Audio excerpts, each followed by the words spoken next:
গোলাপ ফুলের প্রশংসা করে কি হবে? গোলাপ যদি না ফোটে, ফুটলেই তো পাপড়ির সৌন্দর্য দেখবেন, চোখ প্রশান্তি পাবে, নাকের কাছে নেবেন মৌ মৌ গন্ধে মন ভরে যাবে, চাপ দেবেন আতর বের হবে প্রক্রিয়া করলে।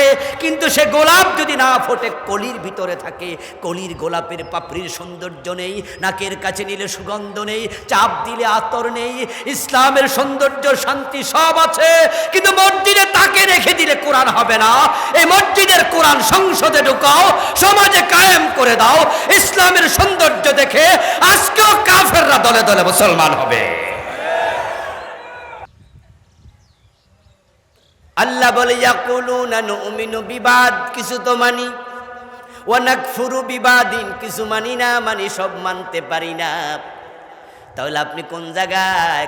ইউরিদুনা ইয়াত্তাখিযু বাইনা যালিকা সাবিলা, তারা মাঝামাঝি তালাশ করে। মানি না কইলে কাফের, কইরা কোন যাইব না, আবার ফুরা মানি কইলে তো বিপদ, ইসলামের পক্ষে চইলা গেলাম, তখন তো এই দলে আর আমার পোস্ট থাকবে না। মুসলমানের সকল কাজে শুরুতে কার নাম হবে? এতগুলা মানুষ জবাব দেয় না কেন ভাইয়েরা? মুসলমানের সব কাজে শুরুতে কার নাম? খাইতে কার নাম? ঘুমাইতে কার নাম? শুরু করলে কার নাম? তা আপনারা যে মিছিল করেন, সব দলের শুরুতে নারে তাকবীর আল্লাহু আকবার বলা যায়, লিল্লাহে তাকবীর দিয়া মিছিল করা যায়। তা আপনি বললেন যে আল্লাহর নাম শুরুতে, আগামীকালকার দলে যাইয়া নারে তাকবীর লিল্লাহে তাকবীর কইয়া দেখেন, পরশুদিন আপনার পোস্ট নাই।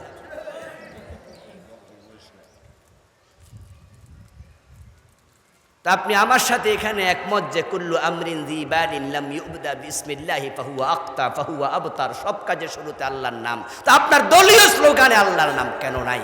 যেই দলে গেলে আল্লাহর নাম নিয়ে মিছিল শুরু করা যায় না, ও নাদান, তুমি সেই দলের কর্মী হও কেন?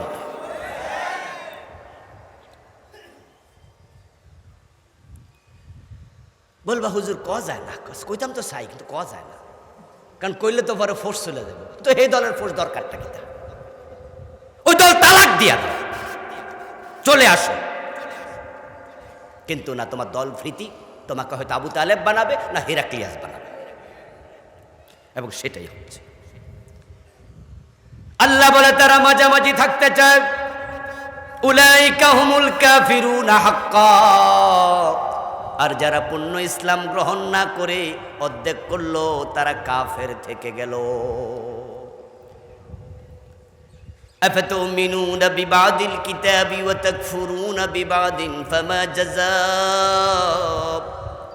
এই যে মনে মনে ভাবতেছেন কিছু তো মানি, নিশ্চয় পুরস্কার পাবো আখেরাতে। আল্লাহ হয়তো কিছু সরথাপ্পর কিলকনি মাইরা জাহান্নামে 2-4 বছর জ্বালাইয়া তারপরে জান্নাত দিয়ে দেবে। আল্লাহ বলে জিনা, কোরআনের কিছু মানবা কিছু মানবা না, ফামা জাযা, তোমার মতো লোকের জন্য আমার কাছে কোনো পুরস্কার নাই।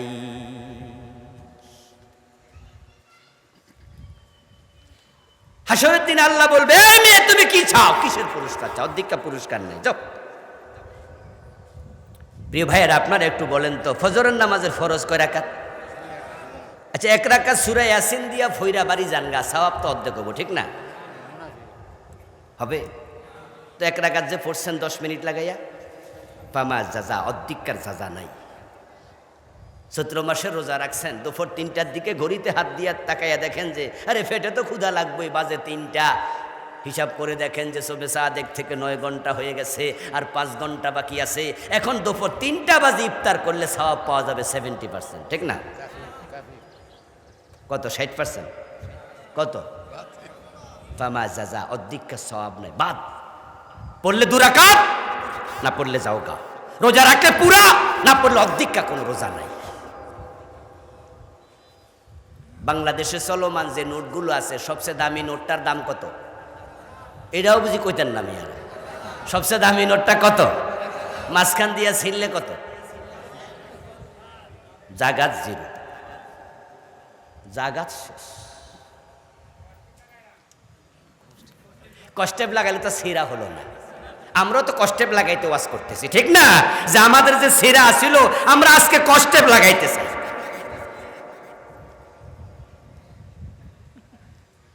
কিন্তু মাঝখানে যদি আপনি ছিঁড়ে যান অর্ধেক নিয়ে বাজারে, কোন দোকানদার খরচা দেবে?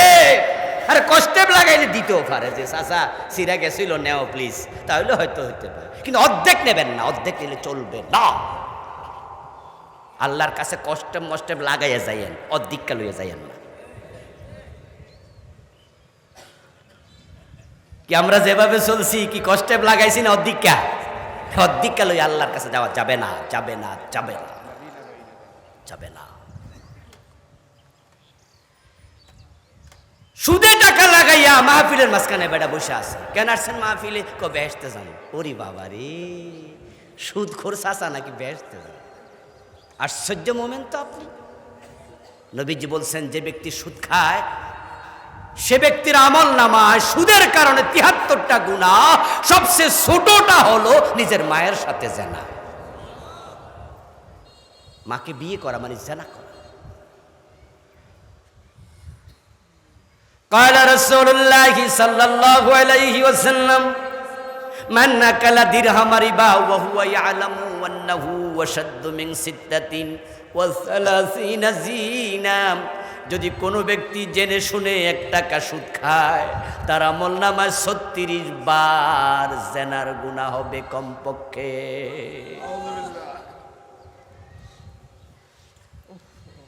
যে মাসে ৩,০০০ টাকা সুদ খায় তার প্রতিদিন কত ভরে? সহজ অঙ্ক, তাও কয় না রে। কত? ১০০ টাকা।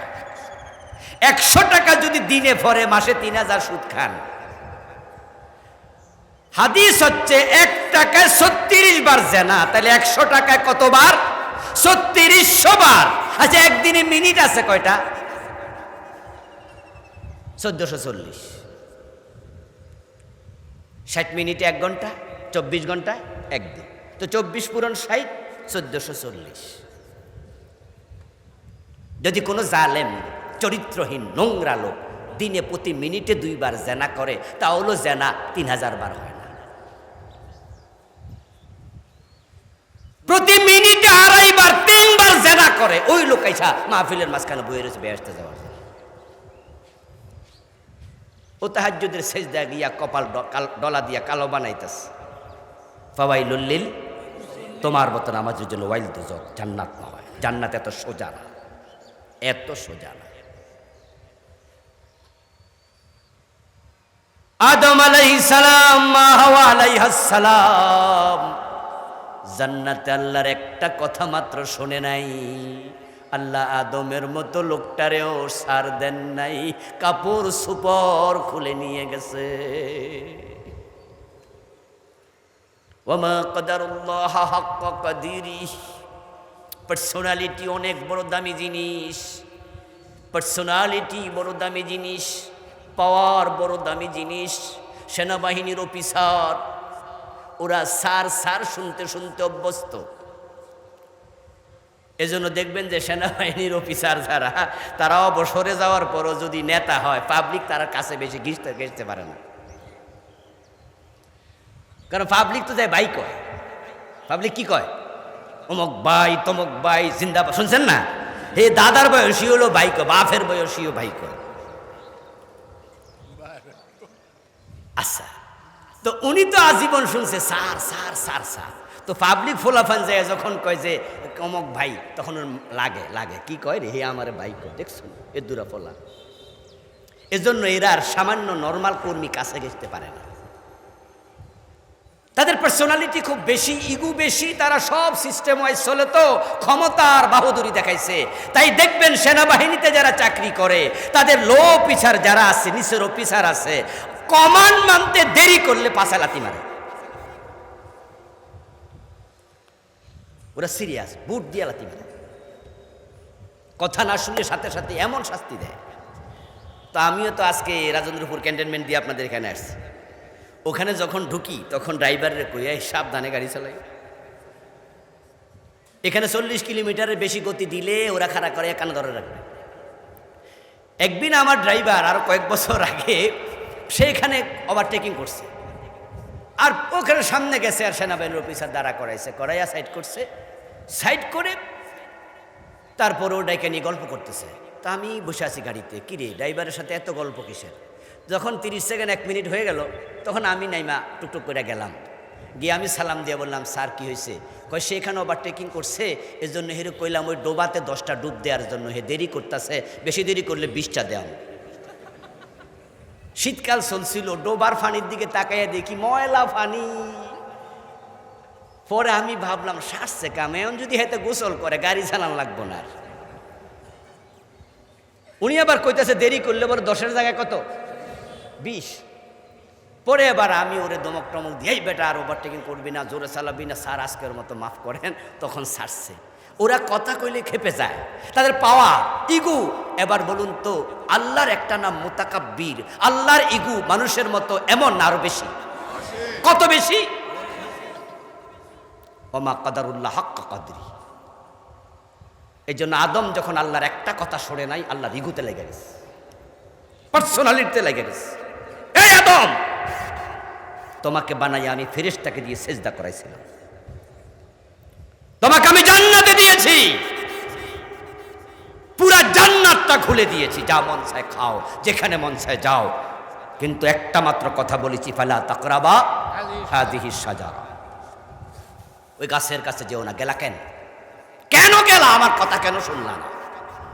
জান্নাতের কাপড় চোপড় খুলে পুরা উলঙ্গ বানিয়ে ফেলেছে, ল্যাংটা। فلما ذاق الشجرة بدت لهما سواتهما طفقا يقصفان عليهما মিন ওয়ারাকিল জান্নাহ। আল্লাহ কোরআনে এগুলো আমাদের শোনায়। তোমাদের বাবা, তোমাদের মা আদম হাওয়া আলাইহিমাস সালাম, তাদের কাপড় আমি খুলে নিয়ে গেছি, এখন তাদের গায়ে কাপড় নাই। জান্নাতের পাতা দিয়া গাছ থেকে ছিঁড়ে ছিঁড়ে লজ্জাস্থান ডাকতেছে। এই কাহিনী শুনাইয়া আল্লাহ বুঝায়, আমার কথা না শুনলে জান্নাতের কাপড় আমি পরতে দেই না। আদম হাওয়ারটা কাইরা নিছি, আমার একটা কথা শুনে নাই। আর তোমরা তার সন্তানেরা সুদ খাইয়া, গোশ খাইয়া, মানুষ ঠকাইয়া, জুলুম কইরা, বেনামাজি হইয়া, রোজা ভাঙ্গিয়া তোমরা ওই জান্নাতের পোশাক পরবা, সে স্বপ্ন কেমনে দেখো?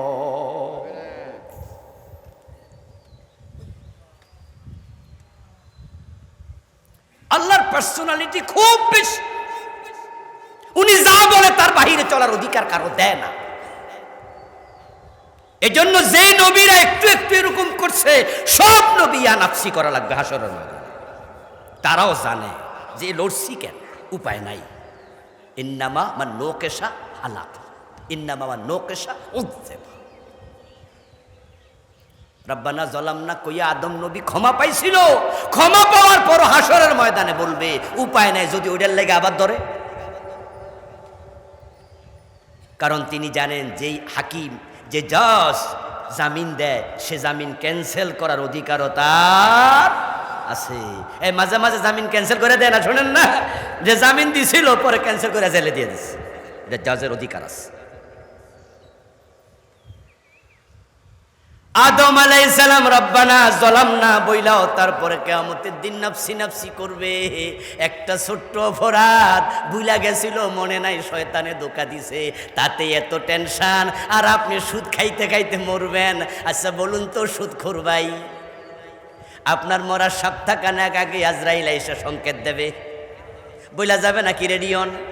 তাহলে আপনি যেদিন মরবেন সেদিন যদি সুদে টাকা লাগানো থাকে, তাহলে তো আপনি মৃত্যুর সময়ও মায়ের সাথে জেনাকারী হিসাবে মরা লাগবে।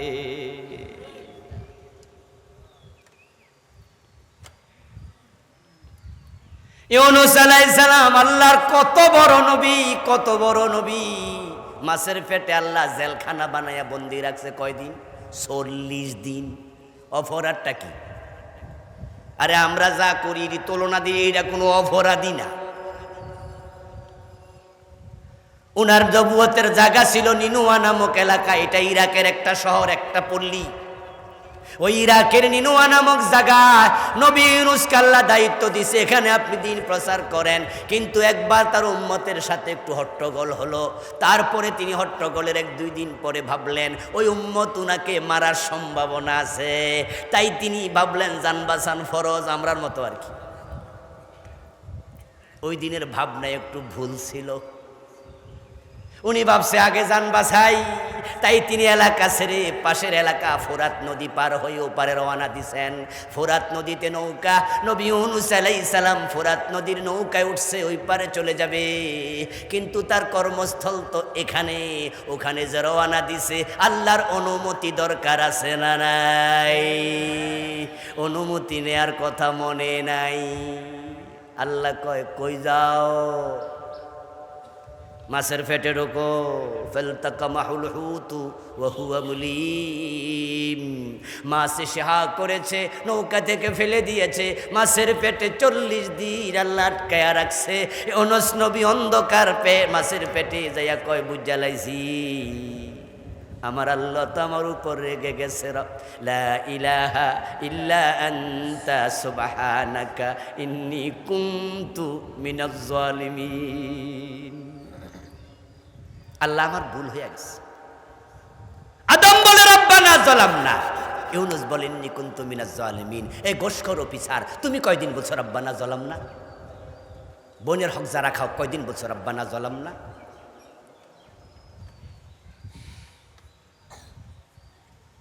গোশের টাকা পকেটে নিয়ে তুমি আল্লাহর মসজিদে গিয়ে সেজদা করে আল্লাহর সামনে দাঁড়াইছো, দাঁড়াইয়া কয় ইয়াকা নাবুদু, আল্লাহ আপনার গোলাম। আল্লাহ কয় পকেটে এগুলা কি? এমন গোলাম তো আমি চাই না, এমন গোলাম তো আমার দরকার নাই। ইউনূস আলাইহিস সালাম মাছের পেটে গিয়ে যখন বলছেন আমার ভুল হয়ে গেছে, আল্লাহ আবার রাগ কমে গেছে। আল্লাহ তাওবা করলে রাগ কমে যায়। সুবহানাল্লাহ পড়েন। কি দারুণ আল্লাহ আমরা পেয়েছি। উনার পার্সোনালিটি খুব বেশি, কিন্তু আবার তার রহমতও এত বেশি।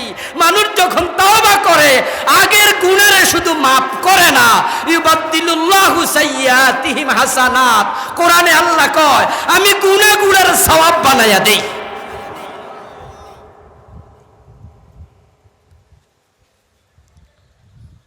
ইউনূস আলাইহিস সালামকে মাছ বমি করে দিল, তাওবার কারণে আল্লাহ ক্ষমা করে দিলেন আদমকেও ইউনূস নবীকেও। এবার কোরআনে আমাদেরকে কি বলে শুনেন।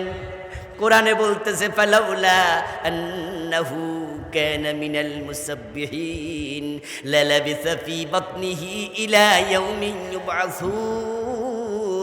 যদি ইউনূস মাছের পেটে তাসবিহ না পড়তো, ইন্নী কুনতু মিনাজ জালিমিন না বলতো, ইউনূসকে মাছের পেটে আমি কিয়ামত পর্যন্ত বন্দী করে রেখে দিতাম। লালাবিসা ফি বাতনিহি ইলা ইয়াউমিন ইউবআসুন। এখন ইসলাম যে অর্ধেক মানতে মানতে চলতেছেন, কি খবর? এই আয়াতগুলো থেকে শিখেন। এখন দিন কায়েম করো, দিন কি কায়েম কি এগুলো বুঝিয়েন। না বুঝার কারণে তো 92% মুসলমানের দেশে দিন নাই, সচিবালয়ে দিন নাই, বঙ্গভবনে গণভবনে শিক্ষানীতি সমাজনীতি অর্থনীতি রাজনীতি কোনো জায়গায় দিন নাই, শুধু মসজিদ মাদ্রাসায় আছে। তাও তো গত 15 বছরে এমন অবস্থা, মসজিদও হক কথা বলার পরিবেশ ছিল না। অধিকাংশ মসজিদে জালেমগুলো সভাপতি হয়েছিল, ওরা মসজিদ মাদ্রাসা দখল করে নিছিল। এই জালেম মাদ্রাসা আপনাদের এখানে, এই মাদ্রাসার প্রিন্সিপালের মাথার উপরে বেড়ির ছবি টানায় রাখা লাগছে, ঠিক না? ওরা আইন বানাইছিল জালেমেরা। এর আগে বাংলাদেশে আইনটা ছিল না। এই শয়তানগুলো যাইয়া ক্ষমতায় তারা আইন বানাইছে, এক পাশে ওই বেড়ির ছবি, এক পাশে বেড়ির বাবার ছবি টানাইতেই হবে। এটা মাদ্রাসাতেও টানাতে হবে। মাদ্রাসার অফিসে আলমারিতে কোরআন শরীফ থাকে, কোরআনের উপরে ওই বেড়ির ছবি। ইন্না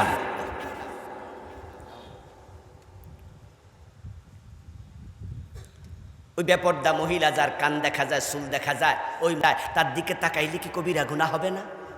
এই প্রিন্সিপালে মুহাদ্দিসে আলেম আমরা, আমাদেরকে পর্যন্ত ছবির দিকে তাকাইয়া কবিরা গুনাহ করতে তারা বাধ্য করেছে। আল্লাহর গজব এমনি আসে না। শাহজালালের বাংলাকে এই জালেমগুলো তারা মূর্তির বাংলায় পরিণত করতে চেয়েছে। শুধু ভাস্কর্যের নামের মূর্তি, 4000 কোটি টাকা শুধু মূর্তি বানাইছে।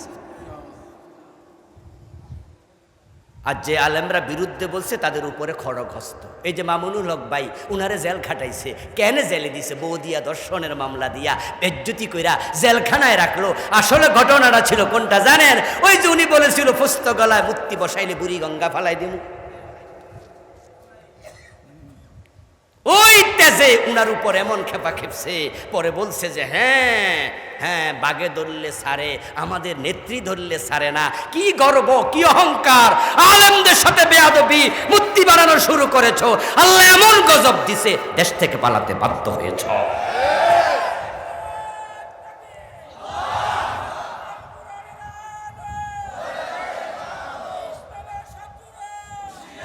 আমার প্রিয় ভাইয়েরা, এমন বেজ্জতি হয়েছে, আল্লাহ শুকরিয়া, শাহজালালের বাংলায় এখন আর মূর্তি নাই, কমপক্ষে উনার, বাকিগুলো যাবে ইনশাআল্লাহ।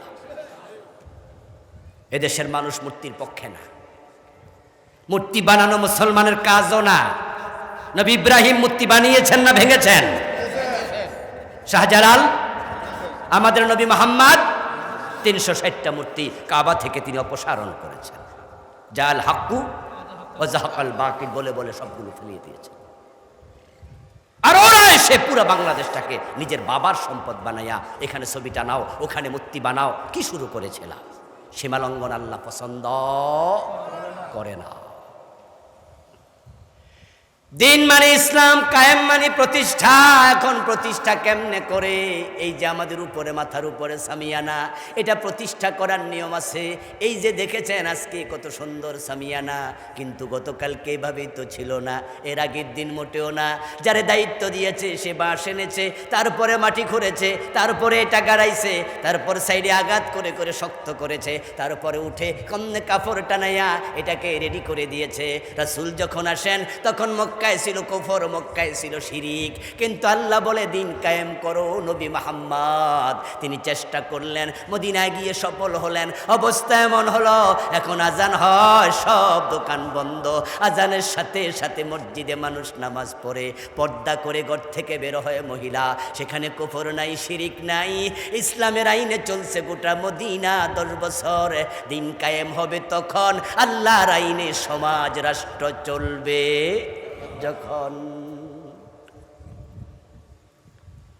নবীজি সাল্লাল্লাহু আলাইহি ওয়াসাল্লাম এই ইসলাম কায়েমের জন্য তিনি চেষ্টা করলেন। আলহামদুলিল্লাহ, মক্কায় 13টি বছর পারলেন না, হিজরত করে চলে গেলেন।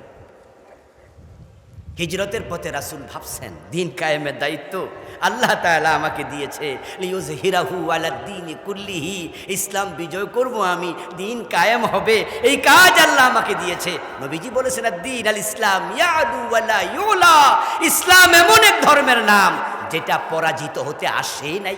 সুবহানাল্লাহ পড়েন ভাইয়া, আসছে বিজয়ী হতে, আসছে বিজয়ী।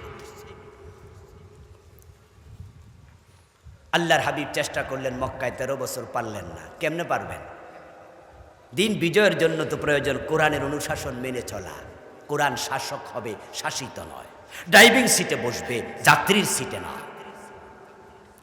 আল্লাহর হাবিব 13টি বছর মক্কায় চেষ্টা করলেন, না পারার পিছনে মূল কারণ ছিল আল্লাহর দ্বীনের সাথে যে ফৌজদারি বিধানগুলো জড়িত, সবগুলো রাষ্ট্রের সাথে জড়িত। ব্যক্তি এগুলো করতে পারবে না, করার সুযোগও নাই। যেমন চোর ধরে হাত কাটা, এই আইনটা কি ব্যক্তি পর্যায়ে না রাষ্ট্রীয় পর্যায়ে হবে? আপনাদের এলাকায় কি মাদক নাই? এ টোক ইউনিয়নে কি মদ খাওয়ার লোক নাই? আচ্ছা, মদ খাইলে কি 80 বেত আপনি দিতে পারবেন? হুজুর পারবে? এটা রাষ্ট্রের কাজ, ব্যক্তির কাজ না। জেনা করলে 100 বেত দিতে হবে, এটা কি ব্যক্তির কাজ না রাষ্ট্রের কাজ? তাহলে এই আইনগুলোর জন্য দিন বিজয় হওয়া অপরিহার্য। ইসলাম সব জায়গায় লাগবে। নবীজি পারেননি মক্কায়, কারণ মক্কার সংসদের নাম ছিল দারুন নাদওয়া। এ দারুন নাদওয়াতে আল্লাহর কোরআন নিয়ে ঢুকার কোনো অনুমতি আবু জেহেলরা দেয় নাই। বরং তারা মক্কার সংসদে আইন পাশ করিয়েছিল, ওয়াকালাল্লাযীনা কাফারু লা তাসমাউ লিহাযাল কুরআন। মক্কার সংসদে তারা আইন পাশ করাইছে, কোরআন শুনতে যাওয়া যাবে না। ওয়ালগাউ ফীহি লাআল্লাকুম তাগলিবুন। দ্বিতীয় আইন পাশ করাইছে এবং যেখানে কোরআন পড়া হবে বলা হবে সেখানে গন্ডগোল লাগাইয়া দাও। গত 15 বছর মনে হয় যেন এই আইন কায়েম ছিল বাংলাদেশের অনেক জায়গায়। আমিও তো এই টোকিও ইউনিয়ন আসতে পারি নাই, কাপাসি আসতে পারি নাই 12 বছর। আজীব তো, এই যে আমি এতক্ষণ পর্যন্ত ইসলাম কায়েমের কথা, কোরআন কায়েমের কথা বলতেছি, কোরআন কি আমার একা? ইসলাম কি আমার একার ধর্ম? আচ্ছা আমি কি বলছি অমুক দলের ভোট দেন, তো আমারে মানা করে কেন? এরকম আরো কত আলেম, আল্লামা সাইদির মতো লোকটাকে 13টা বছর জেলে রাখছে, ঠিক না? শেষ পর্যন্ত বাইরে ফেলছে, শুধু জেলে না। নয়া দিগন্ত গত সপ্তাহে রিপোর্ট করেছে যে ইন্ডিয়ার প্রেসক্রিপশনে অনুযায়ী ওনাকে হাসপাতালে হত্যা করা হয়েছে। তার ছেলে শামীম সাইদি, মাসউদ সাইদি, 2 ভাই, তারা ইতিমধ্যে একাধিক বক্তৃতায় তারা ফেসবুকে লাইভে বলেছেন যে উনাদের বাবাকে হত্যা করা হয়েছে কারণ তাকে হাসপাতালে উনাদের সাথে দেখা করতেও দেয় নাই। প্রসেস চলছে, ইনশাআল্লাহ অপেক্ষা করুন, সময়ের ব্যবধানে সবকিছু বের হবে। আমার প্রিয় ভাইয়েরা, এই জালেমদের উপরে জুলুম অত্যাচার আপনি কেন বাধা দেবেন? ঠিক আপনাদের ভিতর ওই মক্কার আবু জেহেলের চরিত্র পাওয়া যায়। লা তাসমাউ লিহাযাল কোরআন, কোরআনের আলোচনা শুনো না, গন্ডগোল লাগায় দাও, 144 জারি করে দাও, বাধা দাও। আল্লাহর হাবিবকে তারা বাধা দিয়েছিল হিজরতের পথে। নবীজি মনে মনে ভাবেন এখন মদিনায় যাইয়া যদি দেখি মদিনার সংসদে আরেক আবু জেহেল লাঠি নিয়ে দাঁড়ায় আছে, আমাকে ঢুকতে দেয় না কোরআন নিয়ে, হিজরত করে লাভ কি? নবীজি মনে মনে ভাবছেন হিজরতের পথে মনের খবর সবচেয়ে বেশি জানেন কে? আমার রব কোরআনের আয়াত নাজিল করে দিলেন, ও নবী আপনি বলুন আমার কাছে, ওয়াজআললি মিন লাদুনকা সুলতানান নাসিরা। ও নবী আপনি আমার কাছে বলুন, ও আল্লাহ তুমি আমাকে রাষ্ট্র ক্ষমতা দিয়ে সাহায্য করো, যে ক্ষমতা পেলে দিন কায়েম করা যাবে। এই যে তাবলিগ জামাতের লোকেরা বাংলাদেশে ইজতেমা করতেছে, প্রতি বছর আগে করতো 3 দিন, পরে করতো 6 দিন, এবার করছে কয়দিন জানেননি? 9 দিন। হ্যাঁ আচ্ছা, 3 ভাগে ইজতেমা করছে। তাবলিগ আপনি করেন কি জানি না, আমি করি কি সেটা প্রশ্ন না, কিন্তু তাবলিগ কি মানুষের মদ খাইতে কয়, গাঁজা খাইতে কয়? তারাও নামাজের ওয়াজ করে, রোজার ওয়াজ করে। 3.5 লাখ মসজিদের ইমাম সাহেবেরা নামাজ রোজার ওয়াজ করে। আমরা বক্তারাই 6 মাস মাহফিলে নামাজের ওয়াজ করি। আপনাদের আহলে হাদিসের জোর, কত ইজতেমা বিভিন্ন জায়গায় হয়, এবং আপনাদের তালিম তাদরিস তারবিয়াত হয়, নামাজের ওয়াজ করেন, ফিরেরা নামাজের ওয়াজ করে। এই যে সবাই মিলে নামাজ নামাজ নামাজ, ফজরের টাইমে মসজিদ ফুরা না খালি।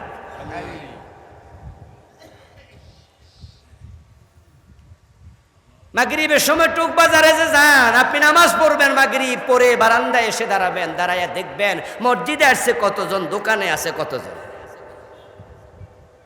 আরে বাইতুল মুকাররম জাতীয় মসজিদ, ওখানে গিয়ে জোহর আসর পড়লেন, যখনই পড়েন সুযোগ পান, দেখবেন যে দোতলায় নামাজ চলে, নিচতলায় মার্কেটিং চলছে, উপরের সে নিচে মানুষ বেশি, অথচ মসজিদ মার্কেট।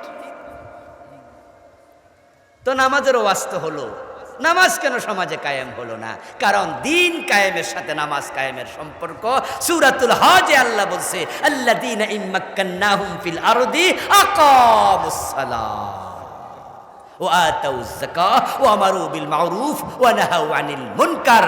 রাষ্ট্রে যখন ইসলাম হবে, সমাজে যখন ইসলাম ওলারা ক্ষমতায় যাবে, তখন আইন হবে দোকান বন্ধ করো আজানের পর, সবাই মিলে নামাজে যাও, নচেত আইন প্রয়োগ হবে তারের মতো সোজা হয়ে যাবে, দোকান বন্ধ হবে, ক্রেতা যাবে, বিক্রেতা যাবে, সব মুসলমান মসজিদমুখী হবে। এক এক মসজিদে 3 বার 5 বার জামাত হওয়া লাগবে, তা মুসল্লি জায়গা দেওয়া যাবে না। পর্দার পক্ষে ওয়াজ কে করেনি? কোন হুজুর করেনি? সবাই তো আমরা ওয়াজ করলাম পর্দার পক্ষে। এখানে তো আর মাযহাবী কোনো ইখতিলাফ নাই, এখানে আমরা সব আলেমরা মিলে এক। কিন্তু বলুন তো সিনেমা, নাটক, বেহদ্দা, বেহায়াপনা আগের চেয়ে কমেছে না বেড়েছে? আস্তাগফিরুল্লাহ, কি লাভ হলো? ওয়াজের ফাঁকে ফাঁকে বেড়ে গেল। ওয়াজ আগের চেয়ে বেড়েছে, হুজুরও বাড়ছে, টুপিওয়ালা দাড়িওয়ালা মাহফিলে শ্রোতাও বেড়েছে, বক্তাও বেড়েছে, সুদ আগের চেয়ে কমে গেছে, ঠিক না? অবস্থাটা কি হয়েছে জানেননি? অবস্থা হয়েছে এই যে প্যান্ডেলটা এখানে বাঁশ আছে, পাশে ফাঁকে বাঁশ আছে, এই বাঁশগুলো যখন গাড়ানোর পরে যিনি মূল মিস্ত্রি উনি কিন্তু তার কিছু সহযোগী সাথে কইরা নিয়ে আসে। তো যখন বাঁশ গাড়ায় তখন গর্ত কইরা বাঁশ ফালাইয়া তারপরে মাটি দিয়া এরপরে শাবল দিয়া কি দেয়? মাশাআল্লাহ, মিলছে, আমার দেশও হিলানি। তো এখন মূল মিস্ত্রি জিগায়, কি রে হিলাইছত নি? তো ফোলাদিরা সহযোগী কহে হিলাইছি। তো কয় লরে নি? কহে লরে। কত হিলাইলে লরে, কিতা হিলাইছ? আরো হিলা। তো হেতে আবার হিলানি দেয়। তো হিলানোর পর আবার জিগা, কি রে হিলাইছত নি? কয় হ্যাঁ বস হিলাইছি। দক তো লরে নি। হে দইরা আবার লড়ে, কয় লরে। সত্যই ওইব না, হিলাইলে লড়লে আর বাঁশ গাড়ানো যায় না, ফ্যান্ডেল হয় না। এমন ভাবে হিলাবি যেন লড়া বন্ধ হয়। এই ওয়াজ দিয়া চলবে না, এমন ওয়াজ সমাজে লাগবে যেন সুদ বন্ধ হয়।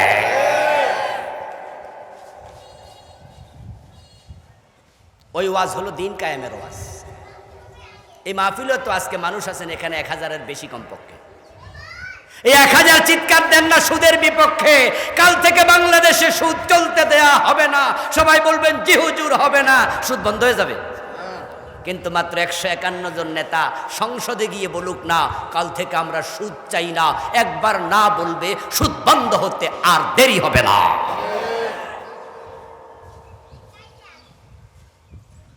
ওই টোক বাজারে গেলে সাইনবোর্ড দেখবেন ইসলামী সোনালী ব্যাংক, ইসলামী জনতা ব্যাংক।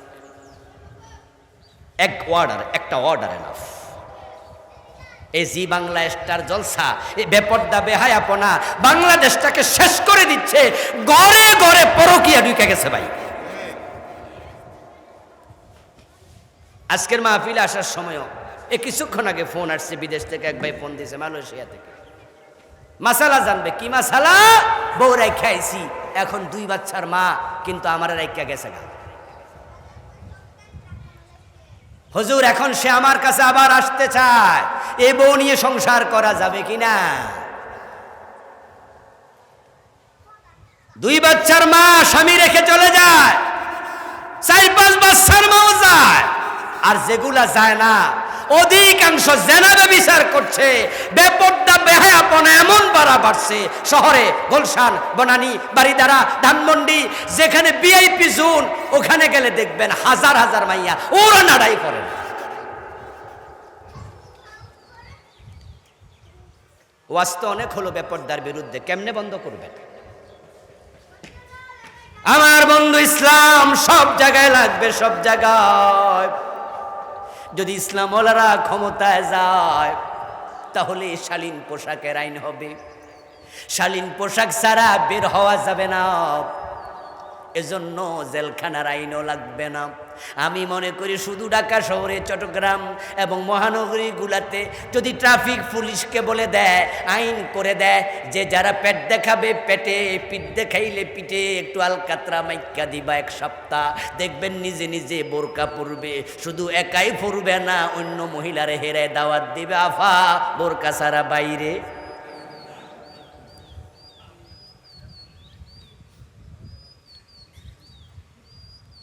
ও মুসলমান, তোমরা উল্টা পথে চলছো, এই জন্য দুনিয়া তো শান্তি পাচ্ছ না, আখিরাত তো পাইবা না। কোন হুজুরের বউ পরকিয়া করে পালাইছে শুনেন না, কারণ হুজুররা আরেক বেড়ির লোকে পরকিয়া করে না, এই জন্য ঘরে হক ঠিকঠাক আদায় করে। আর যারা ইসলামের বাহিরে উল্টা চলে তাদের পরিবারে ঝামেলা তৈরি। স্বামী রেখে বউ চলে যায়, বউ রেখে স্বামী চলে যায়। ব্রিটিশদের বানানো আইন তোমাদের কাছে ইসলামের আইনের চেয়ে ভালো লাগে, কারণটা কি রে দোস্ত? ওদের আইনের কত গোজামিল, কত রকমের আপনার ঝামেলা।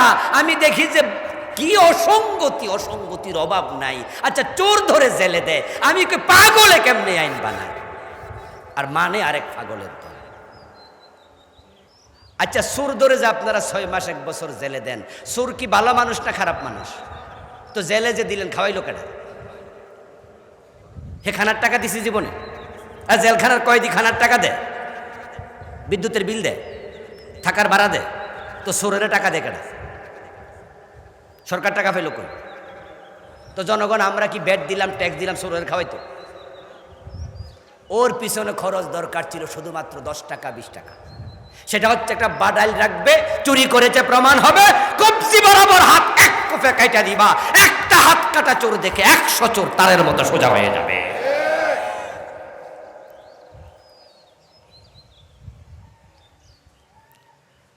এই যে আপনি চোর দৌড়ে জোরে জেলে ঢুকাইলেন, জেলে দিলেন, 6 মাস জেল থেকে যখন সে থাইকা বের হয়, বের হওয়ার সময় কি আল্লাহর ওলি হইয়া বাইর হয় না ডাকাত হইয়া বাইর হয়? তো হেঁটে খাওয়াইলেনও মাগনা, বাইর হলো ডাকাইতো, লাভটা হইল কি? ইসলামের আইন কত সাইকোলজিক্যাল, কতটা মনস্তাত্ত্বিক, কতটা লজিক্যাল, কতটা যৌক্তিক, কতটা সাইন্টিফিক, কতটা বৈজ্ঞানিক। দেখেন, হাত কেটে দাও। 10টা এমপি, 10টা মন্ত্রী, 10টা সচিব, 10টা ডিসি যারা সত্যি অন্যায়কারী, অপরাধী, চোর, হাত কেটে দাও। দেশের টাকা বিদেশ পাঠাইয়া কানাডায় বেগম পাড়া বানাচ্ছে, দেশের টাকা বাহিরে পাচার করছে। হাত কাটা যদি শুরু হয়ে যায়, এমপির হাত কাটা দেখে বাকি এমপিরা সোজা হয়ে যাবে।